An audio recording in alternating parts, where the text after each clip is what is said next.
Et bonjour à tous, ici Tristan de la chaîne CryptoRobot. On se retrouve aujourd'hui pour une nouvelle vidéo un peu particulière car aujourd'hui on va étudier et essayer de trouver une stratégie grâce au volume. En effet, si vous nous suivez depuis le début de la chaîne sur CryptoRobot, on n'utilisait pas encore trop les volumes, hein, on s'en servait pas trop, que ce soit dans nos stratégies, dans nos bots de trading, etc.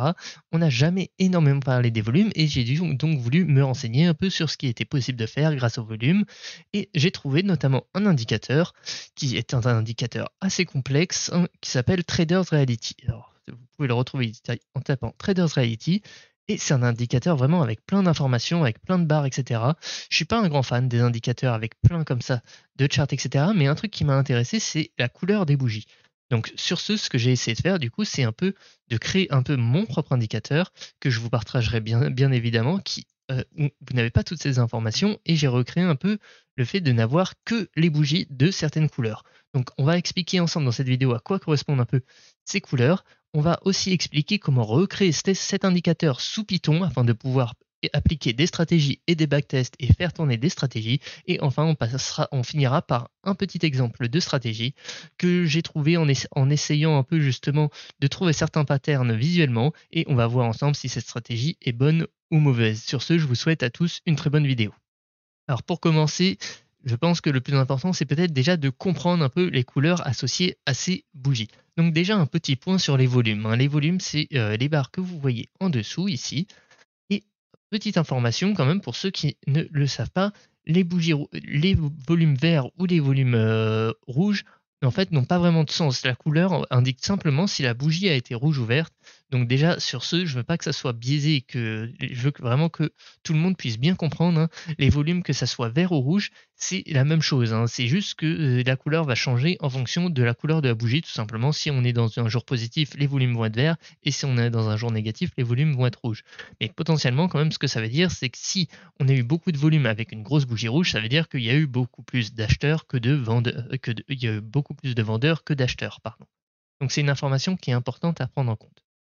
Ensuite, pour l'explication des bougies. Donc comme vous le voyez, on a ici, je crois qu'en tout, il y a 6 couleurs de bougies, hein. Donc vous avez les grises, les noires, les rouges, les vertes, les roses, on va dire, magenta, et les bleus. Je crois pas qu'il y a d'exemple de bleu à portée de main ici. Hop, non, j'en vois pas particulièrement, mais on y reviendra. Ah si, en voilà une petite, j'en ai vu une petite là, voilà. Ici, vous avez la couleur bleue, par exemple. Donc, que signifient ces couleurs? Alors, en fait, ce qu'on va faire, c'est on va associer une couleur de la bougie à son volume.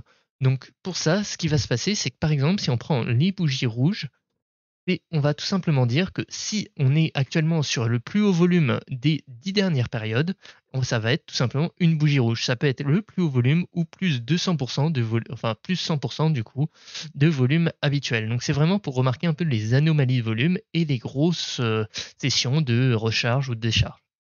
Donc comme vous voyez ici par exemple, si on prend cette bougie, vous voyez que ici on a un volume qui fait un ATH volume, c'est-à-dire que c'est le plus haut volume des 10 dernières périodes. Donc on va avoir une bougie rouge. Alors, comme vous voyez ici dans les 10 dernières périodes, hein, c'est tout simplement la bougie qui a le plus de volume. Donc on peut reprendre, c'est la même chose ici, et ici en rose, c'est pas la bougie qui a le plus de volume, c'est plus 50% par rapport au volume habituel. Donc si vous voulez, en fait, il va y avoir un ordre, hein. C'est-à-dire que pour les bougies négatives, les bougies noires, c'est les bougies, on va dire, normales. Les bougies roses, c'est les bougies avec beaucoup de volume. Et les bougies roses, c'est avec beaucoup de volume. Et les bougies rouges, c'est le maximum, on va dire. Et on va dire en descendant, avec le bougie rouge, c'est celle qui représente le plus de volume potentiellement. Et on va avoir tout simplement la même chose à l'inverse, c'est-à-dire que les bougies grises représentent des bougies haussières sans anomalie.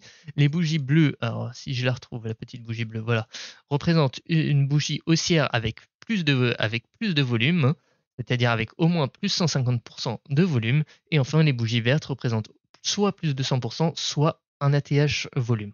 Donc c'est pour vous expliquer un peu les couleurs. Et maintenant, on va voir un peu comment on peut se servir de ces bougies. Petite pause au milieu de la vidéo tout simplement pour vous dire de vous abonner à notre chaîne YouTube. Actuellement, vous êtes plus de 50% à nous regarder et à ne pas être abonné et je trouve ça vraiment dommage, sachant vraiment qu'on propose énormément de contenu et notamment énormément de codes, etc. et de ressources en open source. Donc je vous invite vraiment à vous abonner à notre chaîne YouTube, c'est vraiment le meilleur moyen de nous soutenir. Merci beaucoup d'avance et je vous laisse avec la suite de la vidéo. Alors maintenant qu'on a à peu près compris la couleur des bougies, on va voir comment on peut les analyser. Alors déjà, une petite analyse est assez sympa, hein. C'est tout simplement, on peut voir que depuis notre top du Bitcoin le 8 novembre, hein, on n'a eu aucune bougie verte ou bleue, c'est-à-dire une bougie avec un volume élevé haussière. Et comme vous voyez, depuis notre top, on a eu beaucoup de bougies de volume baissière, hein. Donc comme vous voyez, on a eu celle-ci, celle-ci, celle-ci. Alors ça en fait beaucoup, hein, vous voyez, tac. Et actuellement, même si on semble par exemple avoir trouvé notre bottom autour des 41 000, actuellement il n'y a pas pour moi vraiment de signe de retournement car comme vous voyez, grâce au volume, on voit qu'aucune bougie n'est particulièrement haussière, hein.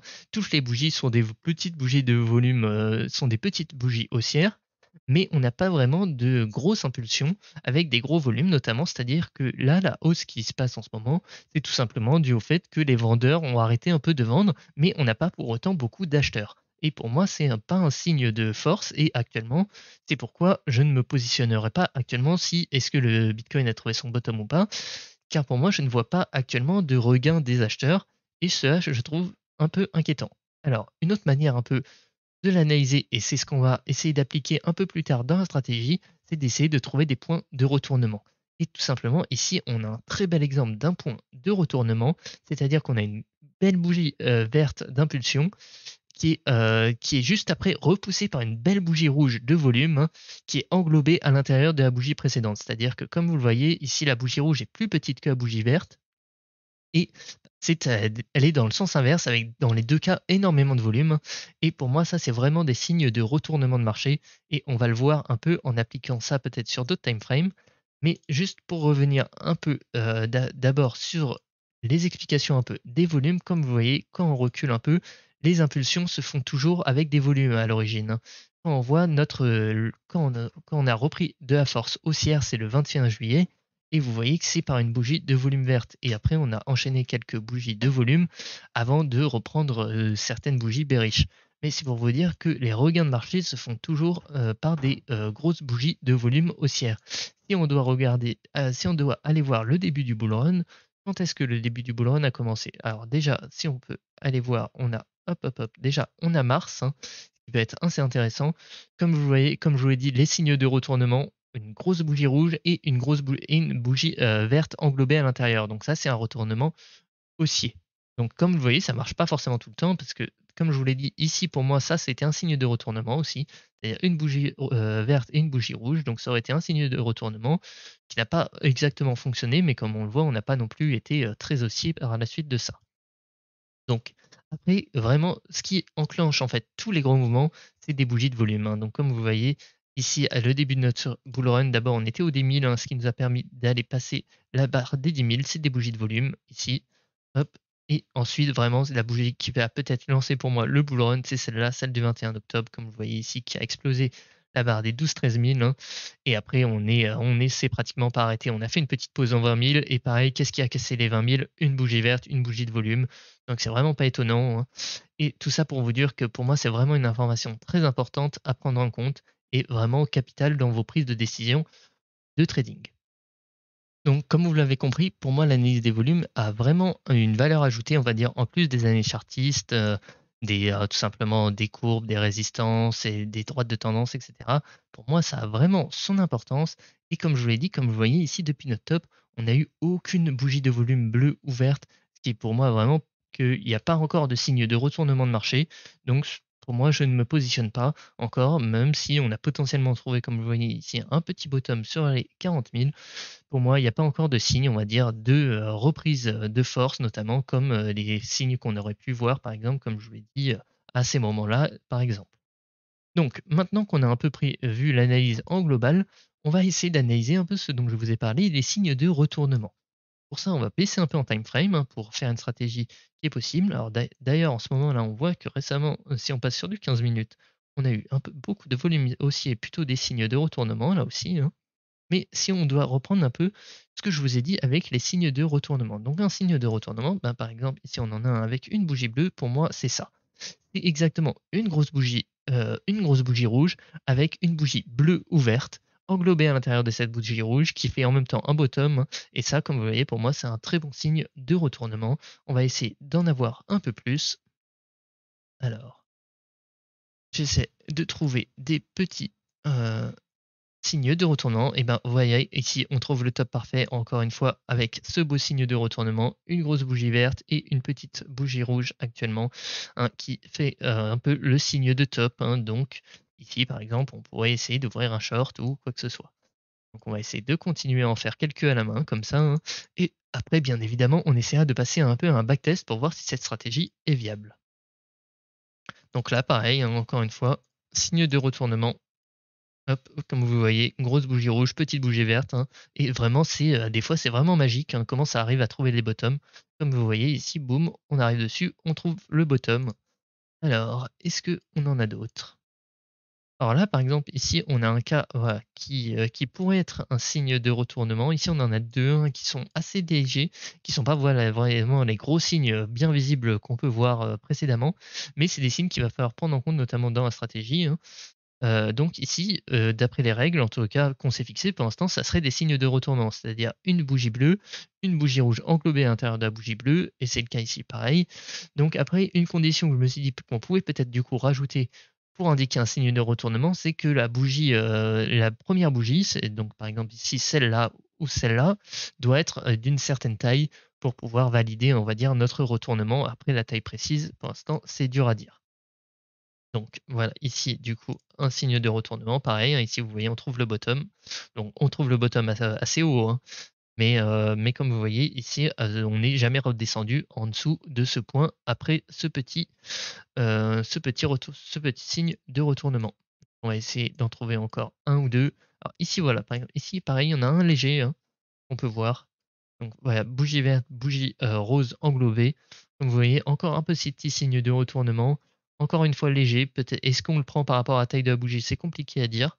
Mais par exemple, ici, on en a un beaucoup plus beau, hein. Vous voyez, une grosse bougie verte, une petite bougie rouge. Ça, c'est pour moi vraiment les signes de retournement parfaits qu'on peut prendre, hein, et qui, comme vous voyez, marchent très bien car on arrive vraiment à trouver les bottoms ou les tops du marché. Essayons d'en trouver un petit dernier. Donc là, ça, par exemple, dans ce cas-là, pour moi, je ne prends pas ça comme un signe de retournement vraiment, car on n'est pas actuellement, on n'est pas au plus haut.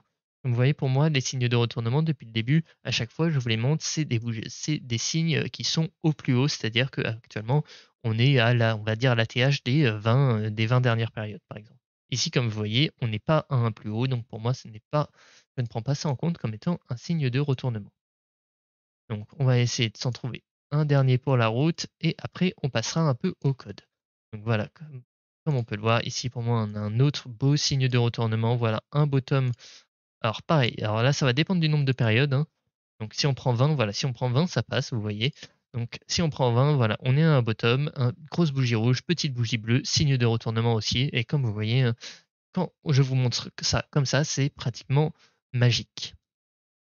Alors maintenant, je vais vous expliquer comment coder tout simplement cet indicateur sous Python, car comme vous voyez, je l'ai mis sur TradingView, et bien sûr tous les liens seront disponibles, hein. Pour rappel, tout ça, ça reste bien sûr tout open source, hein, que ce soit le code de l'indicateur sur TradingView, le code ici de l'indicateur sous Python, ou même le petit backtest de la stratégie, tout est bien sûr open source, et c'est vraiment une chose que l'on gardera en tout cas chez CryptoRobot. Donc, maintenant qu'on a tout simplement notre indicateur sur TradingView, donc on sait on y revient, etc., ce qu'il va falloir faire, c'est tout simplement, du coup, à chaque bougie, lui attribuer une couleur. Ou nous, ce qu'on va faire pour simplifier, on va dire, c'est qu'on va lui attribuer un numéro. C'est-à-dire que pour moi, ce que je vais faire, c'est que les bougies grises ou noires, je vais tout simplement pas leur attribuer un numéro, enfin, je vais mettre 0. Disons que c'est des bougies qui ne m'intéressent pas. Par contre, pour les bougies bleues, du coup, on va mettre 1, et pour les bougies roses, on va mettre -1. Du coup, bleu et rose, c'est à peu près l'inverse. Et pour les bougies vertes et pour les bougies rouges, je vais tout simplement mettre 2 et -2 pour les rouges. Du coup, 2 pour les vertes et -2 pour les rouges. Donc, comment on va faire ça? Donc, pour ça, on va utiliser Pandas, hein, qui est vraiment pour moi une de mes bibliothèques préférées en Python, qui permet de faire énormément de choses, qui est très rapide, qui est très puissante. Donc, qu'est-ce qu'on va faire? Déjà, ce qu'on va faire, c'est déjà pour l'instant initier. On va du coup créer une colonne qui s'appelle volume anomalie, donc vol anomalie, et qu'on va initialiser à 0. Donc, on prend notre data frame, hein, et on initialise une colonne à 0. Donc, maintenant qu'on a notre colonne à 0, ce qu'on va faire, c'est qu'on va regarder, en fait, on va tout simplement créer une nouvelle colonne qui s'appelle la previous clause. La previous clause va être assez importante pour notamment déterminer si la bougie tout simplement est une bougie haussière ou baissière. C'est ça qui va nous permettre en fait de savoir si on est sur une bougie plutôt en fait verte ou plutôt rouge. Donc c'est pour ça que pour du coup déterminer pour récupérer une colonne avec notre, précédente bougie, on va utiliser la fonction de panda.shift qui va permettre tout simplement de décaler en fait toute notre colonne. Donc on a une colonne avec tout simplement toutes nos valeurs, hein, et on la décale tout simplement de 1 dans le temps. Donc comme ça va nous permettre d'avoir accès à cette valeur plus facilement. Donc ensuite, comme je vous l'ai dit, on va utiliser par rapport au volume moyen. Donc pour ça, on va créer une colonne, hein, qui s'appelle min volume. Donc le min volume, tout simplement, on va dire que c'est la moyenne des volumes sur les X dernières bougies. Donc pour moi, j'ai pris 10, hein, ce qui est un paramètre ajustable, qui est aussi bien sûr un paramètre ajustable dans TradingView. Comme vous voyez, c'est le volume window. Ici, hop, et comme vous voyez maintenant, à partir de ça, on crée une colonne qui s'appelle min volume. Donc pour ça, on va utiliser une fonction qui est très importante en Pandas, qui est la fonction rolling.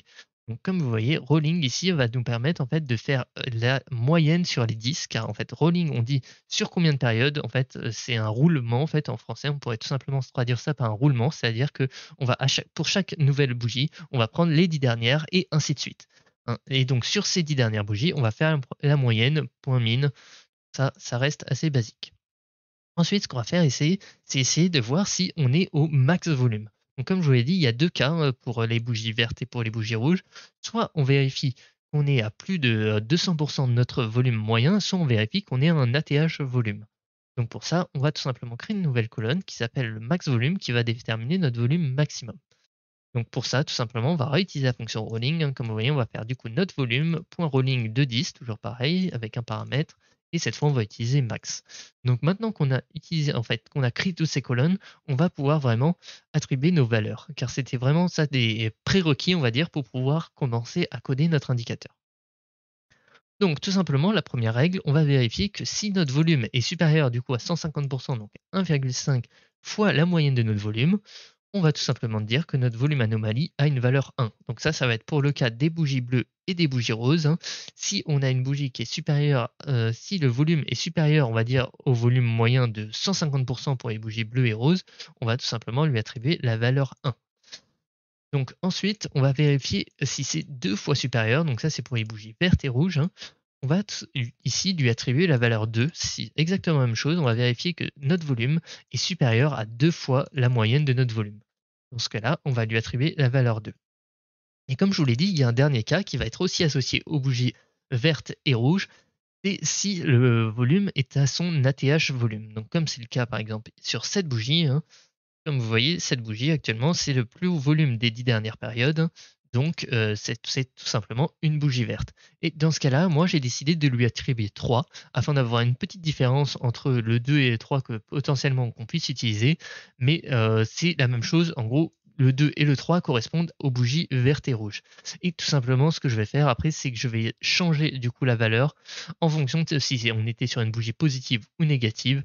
En effet, si notre previous clause est supérieur à notre clause, en fait, donc si par exemple, si on prend ce cas, notre previous clause c'est ici et notre clause c'est ici, donc le previous clause est bien supérieur aux clauses actuelles, hein, donc c'est tout simplement une bougie rouge, on va tout simplement multiplier par -1 notre colonne vol anomalie, car comme vous voyez, pour l'instant j'ai défini 1, 2 et 3, et ce qui va faire l'inverse tout simplement, qui va faire -1, -2 et -3 pour gérer les bougies rouges et les bougies roses, comme vous voyez ici.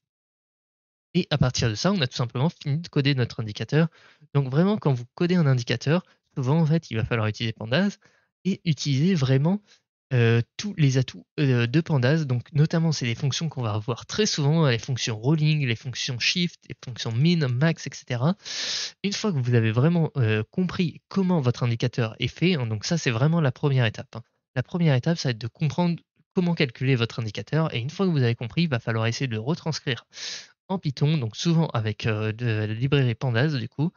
Et à partir de ça, en fait, il faut vraiment réagir de manière mathématique et algorithmique en disant ah bah d'abord j'ai besoin de ça, ça, ça, et une fois que j'ai besoin de ça, comme vous voyez, je peux dire que si mon volume est supérieur à 1,5 fois la moyenne de mon volume, eh bien je vais attribuer la valeur 1. Et si c'est supérieur à 2, je vais attribuer la valeur 2. Et si c'est supérieur à mon max volume, eh bien je vais attribuer la valeur 3. On va maintenant passer à la stratégie. Donc le but de cette stratégie, comme je vous l'ai dit, c'est d'essayer d'identifier des retournements. Donc pour les points d'entrée, en fait, comme je vous l'ai dit, c'est les points de retournement.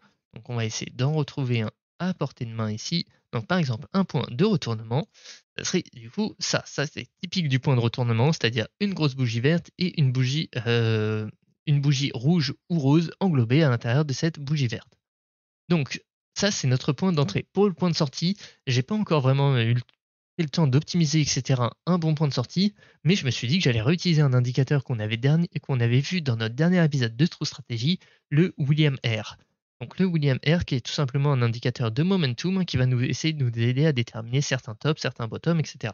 Et ce que je me suis dit, c'est que du coup, notre entrée, c'est comme je vous l'ai dit, le point de retournement. Donc à la clôture du point de retournement, donc on va rentrer tout simplement en position ici et on va sortir de position lorsque notre William R est en survente ou en surachat. Donc ici, potentiellement, on ouvrirait un short, même si dans la stratégie que je vais vous montrer, on va le faire que en long pour des questions de simplicité, de spot, etc.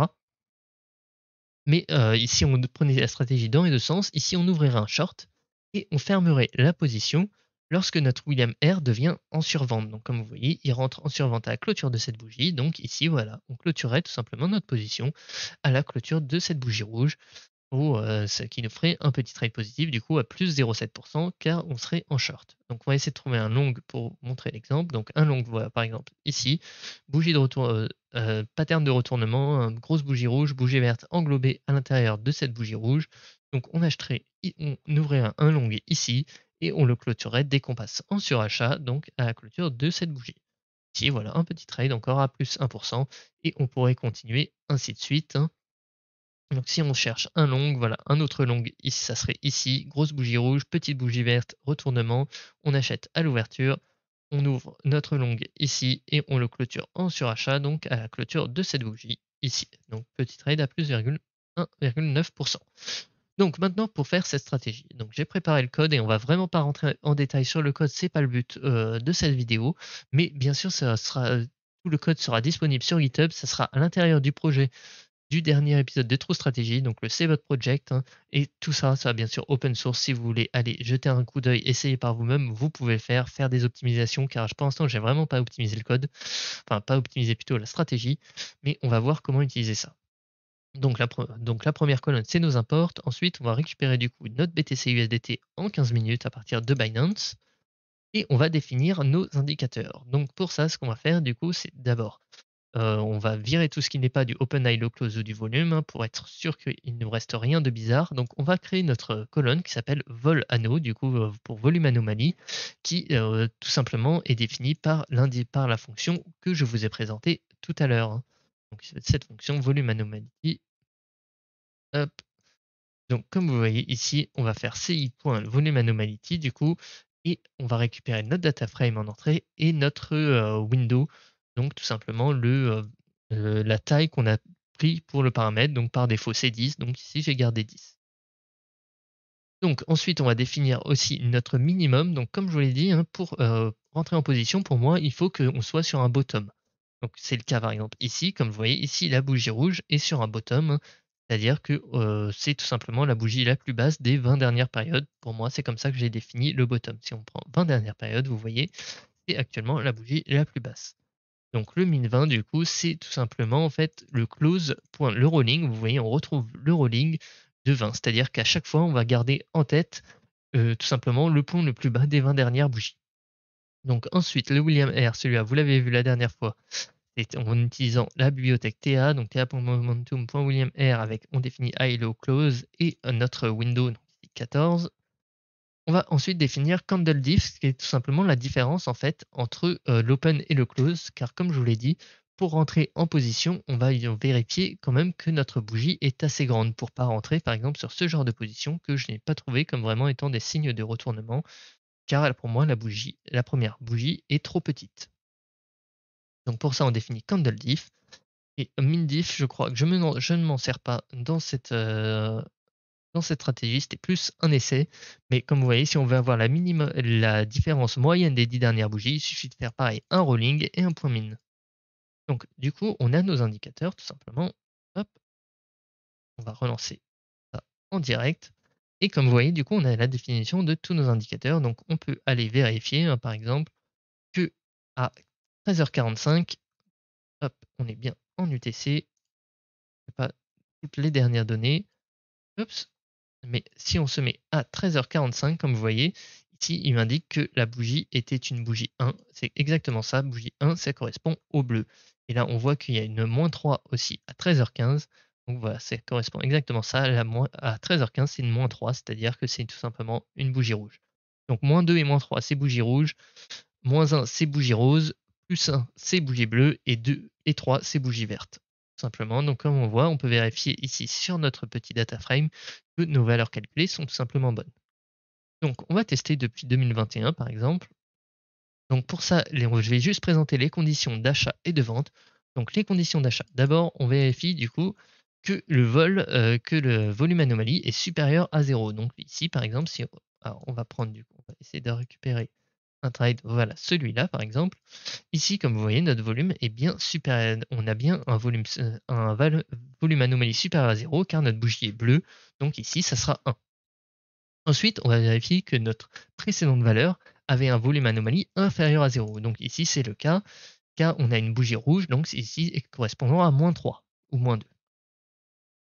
Donc ensuite, on vérifie que du coup, que le close, que la bougie précédente en fait était inférieur ou égal au minimum des 20 dernières périodes. Donc ça, comme je vous l'ai dit, c'était pour vérifier que c'est un bottom.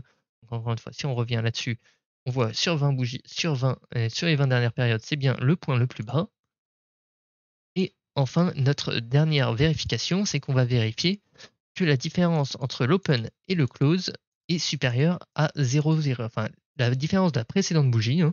Donc ici, si on prend cette bougie rouge, on va vérifier que la différence entre l'open et le close est supérieure à 1,5% afin d'éviter de prendre des trop petites bougies. Donc si on fait la différence, comme vous voyez, on est à plus d'1,5%. D'ailleurs, c'est assez juste.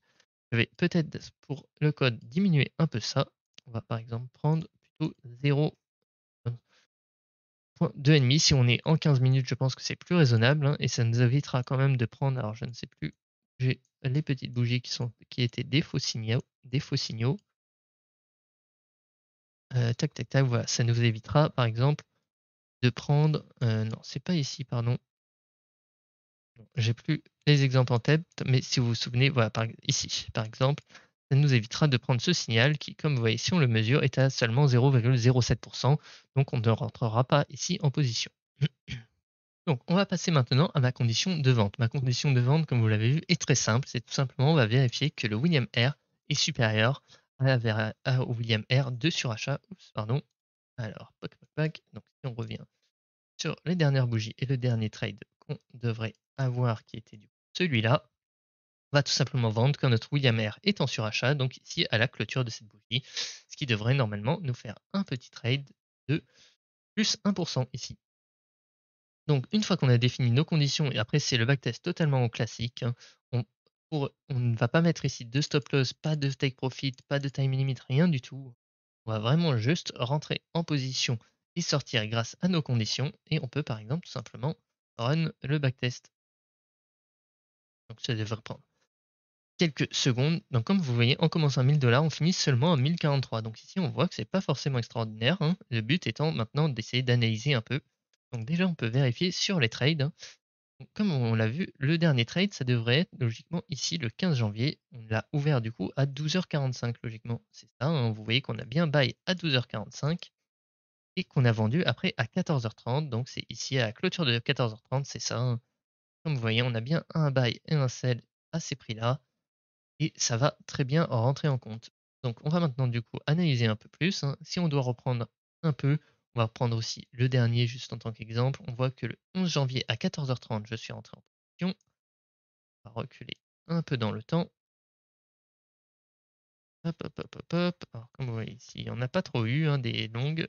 Le 11 janvier à 14h30. Voilà, exactement, hein. Comme vous voyez, pattern classique de retournement. On rentre en position ici et logiquement, on est sorti de position ici à 16h sur cette bougie. On va vérifier qu'on est bien sorti de position à 16h, c'est bon. Donc là, comme vous voyez, j'ai par exemple deux trades. On voit très bien que c'est bien les conditions, on va dire, réelles. Donc maintenant, il faut voir un peu, analyser pourquoi ça marche si bien, on va dire, en apparence, et pourquoi en réalité, déjà, ça marche pas si bien que ça. Alors déjà, une première chose à prendre en compte, hein, je pense, c'est les frais. Les frais qui sont quand même de 217 $, sachant qu'on est que à 1000, à plus de 1000 et qu'on n'a fait pas énormément de trades, on a fait que 159 trades. C'est pour vous dire que vraiment ici, quand on est sur du 15 minutes, prendre en compte les frais, c'est très très dur. Donc déjà, juste pour faire une petite différence, hein, si on met des frais à zéro, on va voir s'il y a une petite différence. Tac, tac, tac, tac, tac. Donc comme vous voyez déjà, c'est déjà pas mal mieux, hein. Comme vous voyez, si on enlève les frais, on finit déjà à 1300, ce qui est déjà un peu plus correct, hein. Et un drawdown très très faible. Donc sur ça, on va quand même remettre les frais pour le sérieux de la stratégie.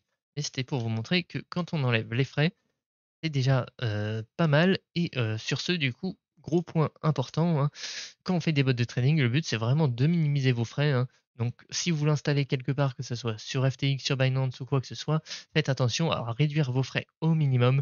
Alors pour ça, il y a plusieurs moyens, hein, je ne vais pas tous vous les citer, mais un très simple qui en plus nous soutient, c'est d'utiliser des liens d'affiliation lorsque vous inscrivez à des plateformes. Si vous n'êtes pas inscrit à une plateforme, pratiquement toutes les plateformes proposent des liens d'affiliation. Donc vous pouvez utiliser celui de n'importe qui, mais en tout cas la plupart des liens d'affiliation sont présents, que ce soit en description ou un peu partout sur notre chaîne. Donc si vous voulez nous soutenir et réduire vos frais, c'est un très bon moyen.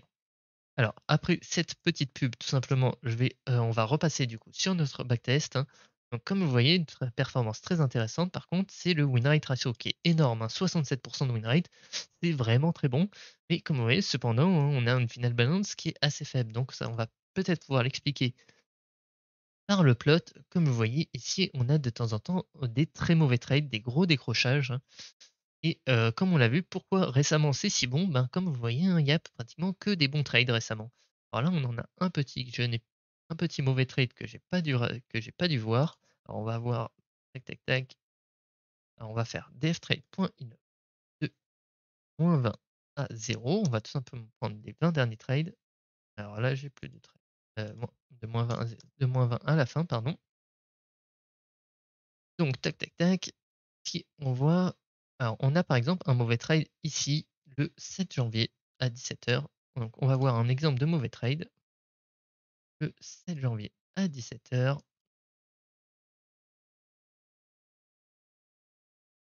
Et ça doit être par ici. Alors le 7 janvier à 13 h 30 déjà normalement, est-ce qu'il est bien rentré en position à ce moment-là? Alors on est rentré le 7 janvier. Alors il est rentré même avant le... Pardon. 13 h 45, on est rentré en position. Donc ça c'était bien. Donc on a dû ressortir, je pense, en positif en sortant à 17 h. Ah, ici, on est parti tout simplement en positif. Donc, quel est le trade qui s'est mal passé? Alors, si je regarde l'évolution du wallet, ouais, c'est après celui-là. C'est celui où on a ouvert à 11 h 15 le 10 janvier. Pardon. Un peu trop reculé. À 11 h 15 le 10 janvier. 11 h 15, je l'ai ici. Alors, comme vous voyez ici, voilà, on a par exemple un signe que je n'ai pas observé durant le backtest, hein. Ici, on a une bougie rouge qui est peut-être assez petite, donc il faut peut-être revoir la condition sur la taille de la bougie. Mais ici, on a une toute petite bougie qui est tellement bien cachée que je ne l'ai pas vue, vous voyez, qui est verte. Et donc, tout simplement, on a ouvert un long ici et qu'on a fermé lorsqu'on est passé sur le en surachat, donc tout simplement ici, vous voyez, un petit trade négatif. Mais est-ce qu'on a un gros trade négatif? Alors pas ici, mais il faudrait analyser en fait, par exemple, quand est-ce que se sont passés ces gros décrochages. Et pour vous expliquer un peu pourquoi il y a des gros décrochages comme ça et pourquoi il faut peut-être du coup optimiser la stratégie, à voir comment. Mais c'est le fait que tout simplement, on n'a pas de, on n'a pas vraiment de sortie en négatif. C'est-à-dire qu'avec le William R, on attend forcément le surachat et que vous voyez que tant que ça crache, on va dire tant que ça descend, on ne va jamais vendre. Et ça, c'est peut-être un défaut actuellement de ma stratégie, de mon approche, mais c'était vraiment là, le but étant vraiment de vous montrer une piste de réflexion. Et comme vous le voyez par contre, les retournements, je trouve que ce sont des points d'entrée très puissants, hein. Et après, c'est à vous de faire un peu vos optimisations, etc. pour pouvoir peut-être trouver une stratégie qui va vous permettre d'être gagnant sur le long terme. Et on va finir la vidéo sur un dernier petit point d'entrée. J'espère que vous l'avez vu. Et oui, il est là, enfin un point de retournement qui, encore une fois, prédit parfaitement le top. Et vraiment pour insister sur le fait que, là, comme vous l'avez vu lors du backtest, on n'est pas forcément sur une stratégie qui est extraordinaire actuellement, car je pense qu'il y a encore beaucoup d'optimisation à faire. Ça sera peut-être l'objet d'une prochaine vidéo sur les points d'entrée, les points de sortie, etc. Mais vraiment sur l'analyse de top, on va dire, de points de retournement, je le trouve vraiment extraordinaire et vraiment très puissant comme stratégie. Et je vous encourage grandement à essayer un peu de voir par vous-même ce que ça donne et si vous êtes tout simplement convaincu de ce que je vous raconte ici. N'oubliez pas vraiment de faire vos propres recherches. Si la vidéo vous a plu, n'hésitez pas à rejoindre notre channel Discord. On est toute une communauté qui s'entraîne un peu autour des stratégies et des bots de trading. Donc je pense que ça peut vraiment vous apporter quelque chose. Et tout simplement vous abonner à la chaîne, c'est le meilleur moyen de nous soutenir. Ne l'oubliez jamais. C'était Tristan de la chaîne CryptoRobot. Je vous souhaite à tous une très bonne journée. Salut tout le monde.